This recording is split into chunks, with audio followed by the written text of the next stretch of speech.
आप देख रहे हैं जोहार झारखंड। रांची में कल हेमंत कैबिनेट की मीटिंग होने वाली है, जिसमें 1932 के खतियान आधारित स्थानीय नीति और ओबीसी रिजर्वेशन पर चर्चा हो सकती है। ऐसे में सबकी निगाहें उसी पर टिकी हैं। झारखंड की सियासत में 1932 का खतियान एक बार फिर से सुर्खियों में है। जेएमएम साफ इशारा कर चुकी है कि यही खतियान झारखंड की नई स्थानीय नीति का आधार बनेगी। पर सवाल उठ रहा है कि ये होगा कैसे, क्योंकि झारखंड के हर जिले में सर्वे का समय एक दूसरे से अलग है। हजारीबाग में 1908 से 1915 के बीच सर्वे हुआ था, तो रांची में 1927 से 1935 के बीच। तो पूरे झारखंड के लिए सर्वे का कट ऑफ एक कैसे हो सकता है?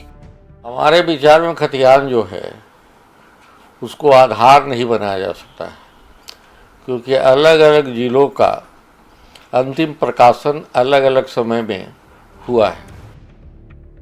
खतियान आधारित स्थानीय नीति तो हेमंत सरकार के एजेंडे में है ही। रिजर्वेशन पर भी बड़ा दांव खेलने की तैयारी चल रही है। जानकारों के मुताबिक झारखंड में अनुसूचित जनजाति का रिजर्वेशन 26 से बढ़ाकर 28, ओबीसी का रिजर्वेशन 14 से बढ़ाकर 27 और अनुसूचित जाति का आरक्षण 10 से बढ़ाकर 12% किया जा सकता है। कोर्ट में इस पर सवाल भी उठ सकते हैं, लेकिन ओबीसी रिजर्वेशन पर राजनीति करने वाले संगठन जरूर खुश नजर आ रहे हैं।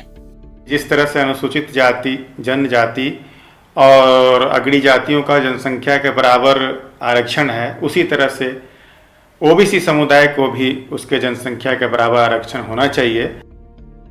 इन दिनों कई मोर्चों पर चुनौतियों का सामना कर रही हेमंत सरकार के लिए खतियान आधारित स्थानीय नीति और ओबीसी रिजर्वेशन जैसे मुद्दे बड़ी संजीवनी साबित हो सकते हैं।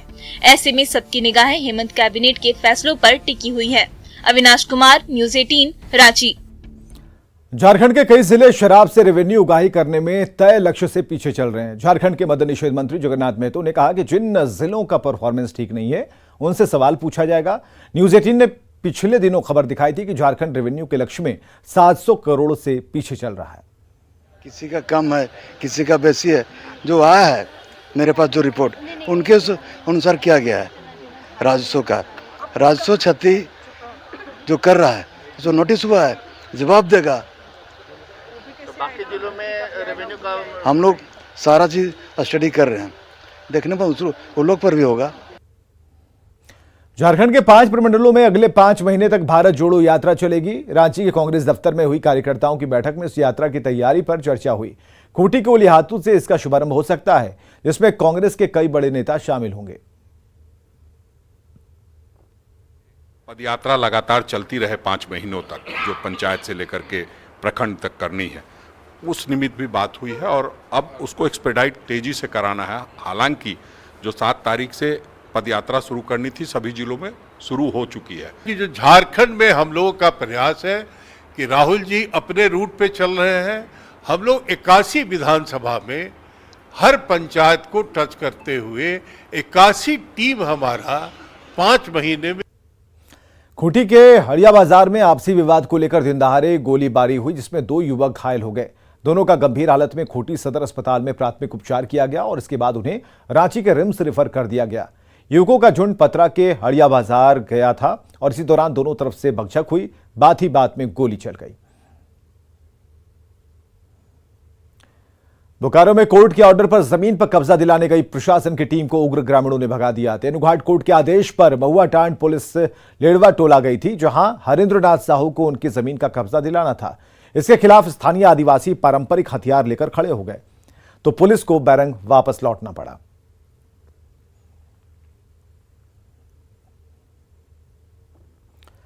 बोकारो में अपराधियों के शिकार घायल महिला लक्ष्मी देवी घंटों 2 थानों के चक्कर लगाती रही, लेकिन सीमा विवाद में दोनों थानों की पुलिस हाथ पर हाथ धरे बैठी रही। बीएसएफ जवान की पत्नी लक्ष्मी देवी स्कूटी से घर लौट रही थी, तभी पांडे पुल के पास बाइक सवार अपराधियों ने उन्हें रोका, गले की चेन छीन ली, धक्का दिया और महिला घायल हो गई। पीड़ित महिला ने चिराचास ओपी पुलिस से गुहार लगाई तो उन्हें सेक्टर 6 थाना जाने को कहा गया, लेकिन सेक्टर 6 पुलिस ने उन्हें वापस चिराचास भेज दिया। घंटों बाद बोकारो के डीएसपी ने पीड़ित की फरियाद सुनी। आगे वाले तो 1 जन थे, पीछे में 2 जन थे शायद बाइक में। और कौन सा गाड़ी थी, पहचान पाए? नहीं। क्या आपको घसीटे भी लोग? नहीं घसीटे नहीं है, खींचे तो हम फेंका गए। दिया गया है। प्रधान अभी चीरा चार के लिए हैं जी। मैंने कौन थाना में मामला दर्ज होगा, चास में होगा या सिख थाना में मामला? वर्तमान में चीरा चार में। धनबाद के मुथुट फिनकॉर्प लूटकांड में 31 अगस्त का सीसीटीवी फुटेज सामने आया। इस वीडियो में शुभम सिंह नाम का अपराधी दिखाई दे रहा है। वो सोने की चेन गिरवी रखने के बहाने मुथुट फिनकॉर्प गया था। कंपनी उसे 36,000 रुपए दे रही थी, लेकिन वो 50,000 मांग रहा था। इस दौरान उसने दफ्तर की रेकी की और इसके 6 दिन बाद 6 सितंबर को पूरे गैंग के साथ हमला कर दिया। इस दौरान धनबाद पुलिस की गोली से खुद शुभम ढेर हो गया और 2 अपराधी पकड़े गए। रांची पुलिस ने सुखदेव नगर में बम रखकर दहशत फैलाने वाली कुख्यात नेपाली गिरोह को दबोचा है। इसमें शामिल अपराधियों को गिरफ्तार कर लिया गया। इनके पास से माइक बम और कारतूस समेत कई सामान मिले हैं। ये गिरोह रांची ही नहीं, बोकारो और पश्चिम बंगाल में भी आतंक मचा चुका है। पिंटू वर्मा नामक व्यक्ति, जो कि एक पूर्व अपराध कर्मी है, उसके ससुराल में रेड किया गया और रेड करने के उपरांत सबसे पहले एक सुकली बम, जो देसी बम होता है, उसको रिकवर किया गया और साथ ही उसके एक सहयोगी तबारक अंसारी को भी गिरफ्तार किया गया। देवघर पुलिस ने टकाय दुबे बाबा मंदिर से 2 किलो चांदी की प्लेट चुराने के मामले का खुलासा कर दिया है। साथ ही इसमें शामिल 5 अपराधियों को भी पकड़ा गया है। ये पांचों गिरिडीह के रहने वाले हैं और इस गैंग ने मंदिर का गेट तोड़कर चांदी की प्लेट चुराई और इसके गलाकर सामान बनाया। इसके पास से चांदी की प्लेट, आभूषण और कई औजार भी मिले हैं। खूबसूरत तरीके से अनुसंधान करते हुए इसमें गलाई हुई चांदी, पाजेम बनाई हुई चांदी और बचे हुए चांदी के टुकड़े और प्रयुक्त हथियार उनकी बरामदगी की है। दोनों चोरों को पकड़ा है। गोड्डा के राजमहल प्रोजेक्ट के रास्ते में आ रही तमाम अड़चनें जल्द दूर होंगी। ऊर्जानगर के राजमहल हाउस में स्पीकर रविंद्रनाथ महतो ने ईसीएल अधिकारियों के साथ बैठक की है। उन्होंने कहा कि जल्द ही जमीन अधिग्रहण में आ रही मुश्किलें दूर होंगी और राजमहल प्रोजेक्ट का काम जोर पकड़ने लगेगा।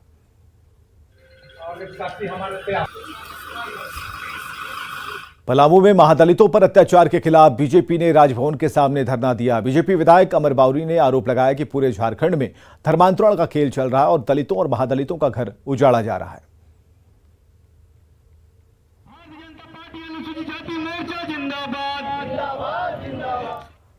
झारखंड सरकार की नई खेल नीति का ओलंपिक हॉकी खिलाड़ी निक्की प्रधान ने तारीफ की है। हालांकि न्यूज 18 से एक्सक्लूसिव बातचीत में निक्की प्रधान की मां ने हेमंत सरकार को अपना वो पुराना वादा याद दिलाया, जिसमें निक्की प्रधान के परिवार को पक्का मकान देने का वादा किया गया था।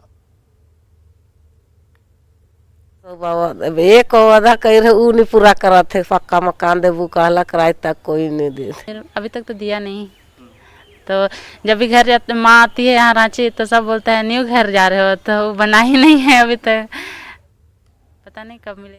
कोल्हान के सबसे बड़े अस्पताल एमजीएम की सूरत मानसून ने बिगाड़ दी। बर्न से लेकर ऑर्थोपेडिक्स डिपार्टमेंट पानी पानी है। मरीजों का बुरा हाल है।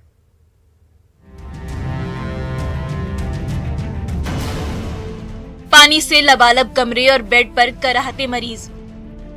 ये नजारा है कोलाहन के सबसे बड़े सरकारी अस्पताल एमजीएम के बर्न वार्ड का। यहाँ आग में झुलसे मरीजों का इलाज होता है, पर अचानक मॉनसून इतना ज्यादा मेहरबान हो गया कि अस्पताल के एक एक कमरे डूब गए। मरीजों से लेकर डॉक्टरों के आने जाने का रास्ता बंद हो गया। बेड पर लेटे मरीज दर्द से छटपटाने लगे तो सफाई कर्मचारी बाल्टी भर भर कर पानी निकालते दिखे। पेशेंट के पास जाने में परेशानी होता है, पानी में डूब डूब करके जाकर के वहाँ जाना होता है वैक्सीन देने के लिए, इंजेक्शन वगैरह देने के लिए, ये सब परेशानी होता है। इसमें आने जाने का जैसे मरीज लोग का भी बड़ी दिक्कत होता है और बाहर का जो नाली है, बाहर से पानी बहुत घुसता है पानी, जिससे काफ़ी परेशानियाँ होती है। आने जाने का बहुत तकलीफ भी होता है।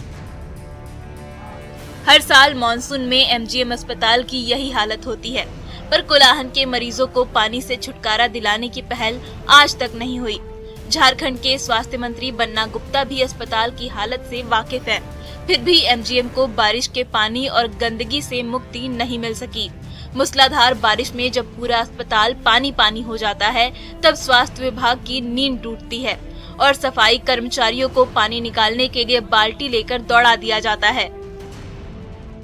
पानी फेंकने आए। पानी फेंकने आए? क्या खबर क्या है? पानी जमा हो गया? हाँ, पानी जमा हो गया, उसको फेंकने के लिए आए। तो ये हर बरसात में होता है? हाँ, हर समय। हाँ, हर वार्ड में पैक होता है। अभी हम लोग 4-5 लोग लगे हैं और भी बहुत सारा वार्ड में पानी भरा हुआ है। कहाँ का पानी भरा है? बहुत ही जैसे सब हो गया, और सब में पानी नहीं भर जाता है। आफत की बारिश ने पूरे जमशेदपुर को धो डाला है। बागबेड़ा से लेकर मानगो और सोनारी पानी पानी है। एमजीएम चौराहा पानी में डूब गया है तो एमजीएम अस्पताल की हालत भी बदतर हो गई है। प्रभंजन कुमार, न्यूज़ 18, जमशेदपुर। इधर पश्चिमी सिंहभूम जिले के चक्रधरपुर से एक ऐसा मामला सामने आया जो काफी हैरान करने वाला है। यहां एक शख्स कोबरा सांप का सिर खा गया, जिसके कारण उसकी तबीयत बिगड़ गई और उसे इलाज के लिए अस्पताल में भर्ती कराया गया है। बताया जा रहा है कि लुपुंग बेड़ा गांव का रहने वाला दासर बोदरा अपने गांव में झाड़ फूंक का काम करता है। 6 दिन पहले उसने एक जहरीले सांप का सिर काट दिया और उसे धूप में सुखाकर खा गया। लिया गया था, मतलब कुछ दिन उसको रखा गया था नाग सांप का सर को काट के, और उसके बाद ये खा लिया। पका के खाया था? नहीं, ऐसे ही। और उसके बाद ये बेचैन हो गए थे। झारखंड में मौसम का मिजाज लगातार बदल रहा है। जहां सुबह धूप निकल रही है, वहीं दोपहर होते होते मौसम सुहाना हो रहा है। राज्य के अलग अलग हिस्सों में भारी बारिश देखने को मिल रही है और सबसे ज्यादा बारिश कोडरमा, धनबाद और हजारीबाग में दर्ज की गई। मौसम विभाग के मुताबिक 14 सितंबर से मानसून की रफ्तार धीमी होगी, जबकि 18 सितंबर से एक बार फिर राज्य के अलग अलग हिस्सों में बारिश हो सकती है। झारखंड की राजधानी रांची सहित राज्य के अन्य इलाकों में लगातार भारी बारिश हमें देखने को मिल रही है। हालांकि मौसम विभाग की माने तो ये बारिश जो है, मानसून की गति आज थोड़ी धीमी हो जाएगी और आज यानी 13 सितंबर तक ही ये भारी बारिश देखने को मिलेगी और कल से यानी 14 सितंबर से हल्के से मध्यम दर्जे की बारिश दर्ज की जाएगी। बात अगर हम कोल्हान और संथाल परगना की करें तो इन दो क्षेत्रों में सबसे ज़्यादा भारी बारिश की आशंका जो है मौसम विभाग की तरफ से जताई गई थी। और कोडरमा, धनबाद और हजारीबाग में कहे तो सबसे भारी बारिश जो है कोडरमा, हजारीबाग और धनबाद में दर्ज की गई है। साथ ही साथ आपको बता दें कि कल से 14 सितंबर से मानसून की गति में थोड़ी रुकावट आएगी, थोड़ी धीमी हो जाएगी मानसून की गति और एक बार फिर से 18 सितंबर के बाद से हमें भारी बारिश जो है झारखंड के अन्य इलाकों में देखने को मिलेगी। तो कह सकते हैं कि सितंबर में 2 से 3 दिन के गैप के बाद भारी बारिश जो है अन्य इलाकों में देखने को मिल सकती है। तो किसानों के लिए भी ये बेहद ही राहत भरी खबर है। और वहीं अगर हम डैमों की जलस्तर की बात करें तो कई डैम का जलस्तर भी जो है भारी बारिश की वजह से बढ़ गया है, जिससे लोगों को राहत मिल गई है। कोमल बहल, न्यूज़ 18, रांची। गढ़वा में न्यूज़ 18 की खबर पर पुलिस की नींद टूटी है। गढ़वा के आफ्ताब के हाथों लव जिहाद की शिकार यूपी की बेटिया पूजा को पुलिस ने इंसाफ दिलाने का भरोसा दिलाया है। न्यूज़ 18 की खबर का बड़ा असर। अब नहीं बचेगा फरेबी आफ्ताब। यूपी की बेटी को झारखंड में मिलेगा इंसाफ। यह है गढ़वा का फरेबी आफ्ताब, जो यूपी के सोनभद्र में दवा कंपनी में एमआर का काम करता था। वहीं इसने पूजा को भी देखा तो दिल दे बैठा। खुद को पुष्पेंद्र बताकर उससे दोस्ती की। साल 2012 में शादी भी कर ली, 2 बच्चे भी हुए, लेकिन अचानक उसे छोड़कर गढ़वा आ गया। पीछा करते हुए पूजा भी गढ़वा पहुंच गई। तब पुष्पेंद्र उर्फ आफ्ताब के लव जिहाद का षड्यंत्र सामने आया। परेशान पूजा बिटिया इंसाफ के लिए दर दर भटकती रही और आरोपी आफ्ताब उसे धमकी देता रहा। गढ़वा पुलिस से गुहार की तो यूपी जाने को कहा गया। तब न्यूज़ 18 ने पूजा की पीड़ा को प्रमुखता से दिखाया और आखिरकार गढ़वा की मेराल पुलिस को पूजा की फरियाद सुननी ही पड़ी। मिर्जापुर में केस हुआ? नहीं हुआ, इसीलिए वापस चले आए। क्यों, क्या बोले? उन्होंने बोला कि आपके ससुराल वहाँ है, लड़का वहाँ है, मारपीट वहाँ हुआ है, तो आपकी एप्लीकेशन दर्ज वहीं होगा। मेराल? अभी मेराल जा रही हो? हाँ, मेराल जा रही। पहले दुमका में बेटी को जलाया, फिर लोहरदगा की बेटी को फंसाया, इसके बाद बोकारो की बेटी को धमकी दी, फिर झारखंड के अलग अलग हिस्सों में एक के बाद एक सामने आते लव जिहाद के मामलों ने सनसनी मचाकर रख दी। शातिर फरेबी चिकनी चुपड़ी बातों से भोली भाली बेटियों को फंसाते हैं, पर जब तक होश आता है तब तक देर हो चुकी होती है और फिर शुरू होती है इंसाफ की लड़ाई। झारखंड में लव जिहाद के बढ़ते सिलसिले पर बीजेपी ने गंभीर चिंता जताई है। प्रशासन पूरी तरह से असफल है और कहीं न कहीं सरकार जो है अपना रिश्तेदार बना करके एक वर्ग और एक समुदाय को चल रही है। झारखंड में लव जिहाद के बढ़ते केस ने हर किसी की चिंता बढ़ा दी है। तो इससे भी ज्यादा परेशानी की बात यह है कि झारखंड पुलिस इन मामलों पर एक्शन लेने में आनाकानी करती है और इससे पीड़ित बेटियों का दर्द बढ़ता जाता है।